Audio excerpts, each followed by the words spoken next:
Hi everyone and welcome to today's video. This is a B1 level grammar lesson and the topic today is verbs that are followed by gerunds.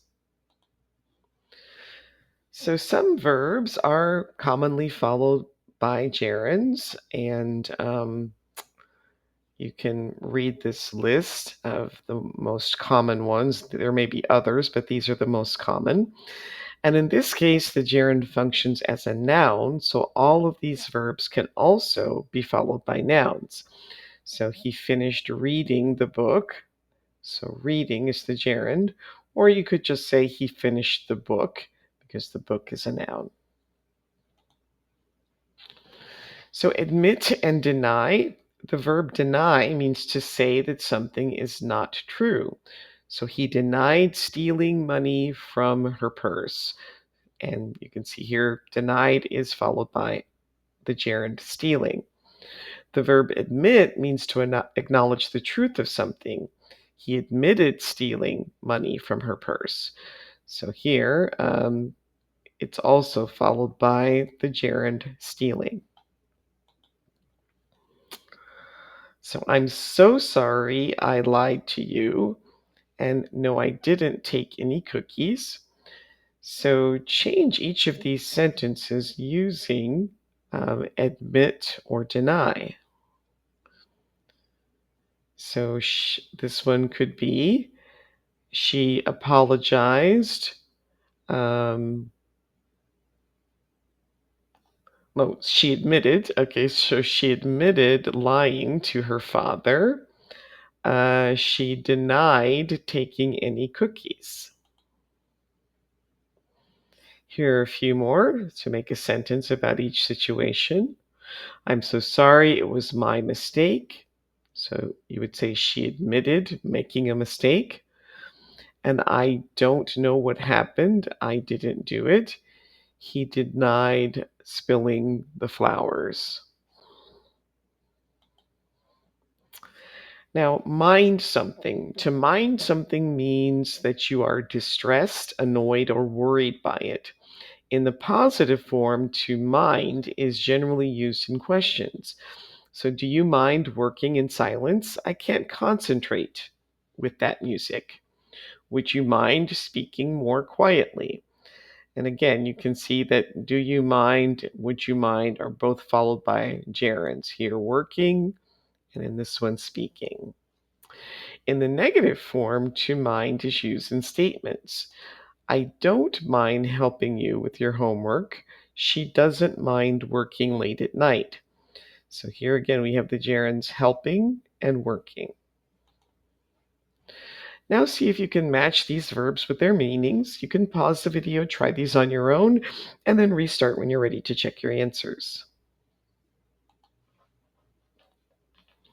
So to anticipate is to expect or predict to happen. Appreciate is to be grateful for something. Avoid is to keep away from or stop oneself from doing something. Can't help is to do something because you can't control yourself. And to consider is to think about.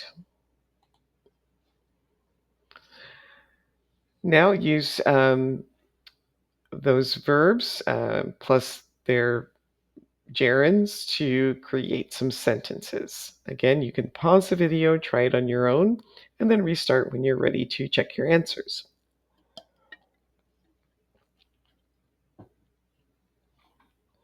All right, I anticipate seeing him at my high school reunion. She appreciated having a nice dinner prepared for her when she returned home. He avoided making eye contact with his boss. I can't help falling in love with you. And have you considered joining a football team for the summer? Now complete each sentence and remember that you may need to change the verb tense.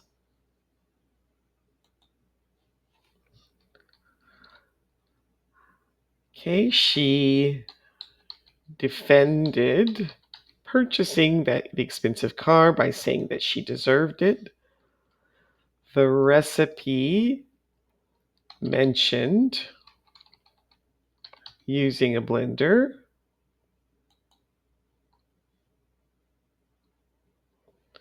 Let's see, you didn't, maybe this is not mentioned. I think this is involved. The recipe involved using a blender, and here you didn't mention seeing your ex-boyfriend at the party, and she can't resist eating chocolate.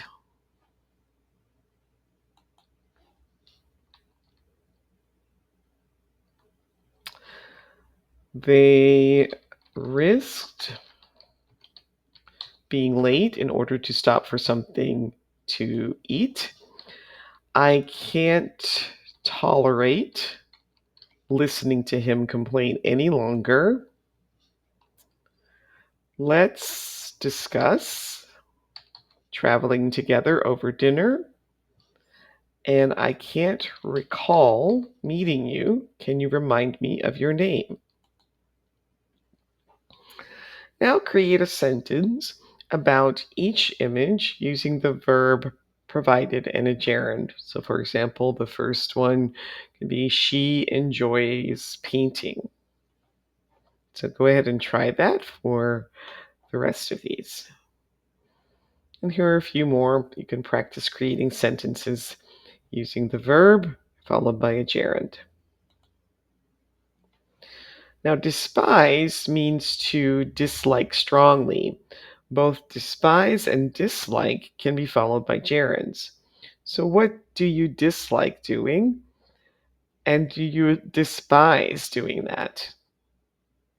So, you might say, I despise cleaning toilets, or I despise listening to lies. And what do these people despise?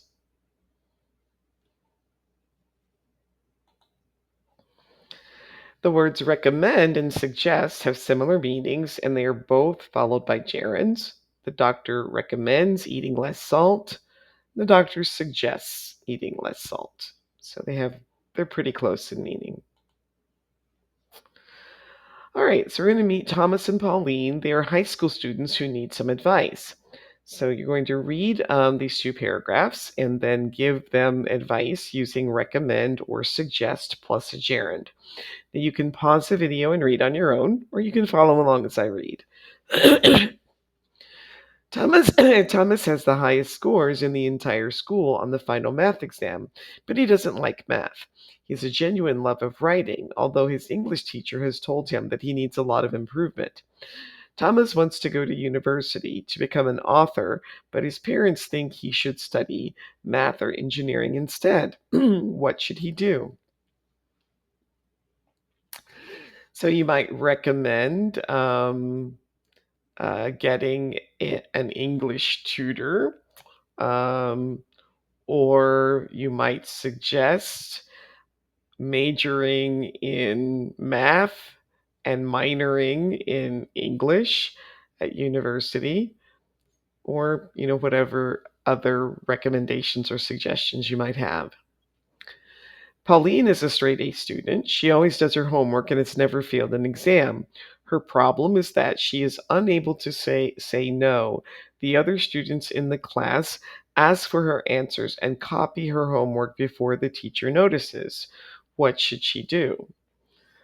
You might you could recommend telling the teacher about the problem. You could suggest refusing to help the other students. All right, now pretend I'm coming to visit your city. So, what places do you recommend visiting? What foods do you recommend eating? And what activities do you recommend doing? And you can put your answers in the comments if you'd like. Now, delay and postpone, the verbs delay and postpone have very similar meanings, and both are followed by gerunds. To postpone means to arrange for something to take place at a time later than first scheduled, and to delay means to make something late or slow. So, do you often delay doing things until the last minute? Like can be followed by a gerund or an infinitive, but feel like is always followed by a gerund. To feel like doing something means to be in the mood to do something. So I don't feel like going to school today. And what is something that you feel like doing tonight? And what is something that you don't feel like doing? And again, feel free to put your sentences into the comments. So, what do you enjoy doing? What should you quit doing? And imagine winning the lottery. What would you do? Now, complete each sentence with a gerund. Again, you can pause the video and try these on your own, and then restart when you're ready to check your answers. It's the first day of school, and Thomas can't help feeling sad. He enjoyed spending his summer afternoons relaxing at the beach. He hasn't missed waking up early and studying for exams. Although he will enjoy seeing his classmates again, and he doesn't mind starting the sports season, he isn't looking forward to taking exams. He is considering staying at home instead. Now, these verbs can be followed by a gerund or an object plus an infinitive.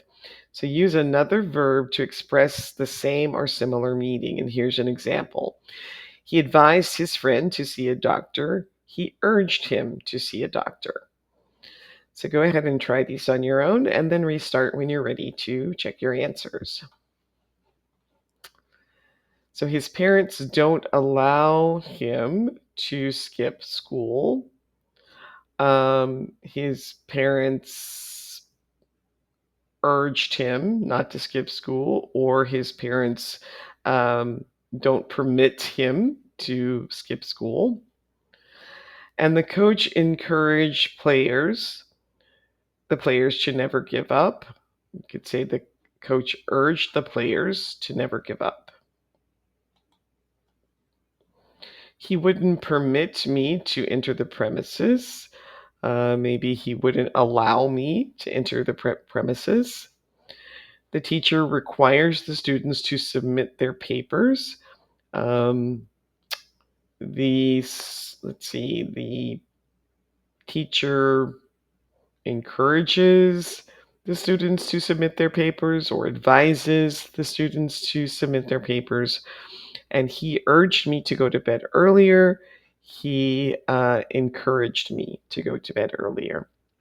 And that brings us to the end of today's video. Please like, subscribe, share, leave comments, and I hope to see you next time. Thanks for watching. Bye.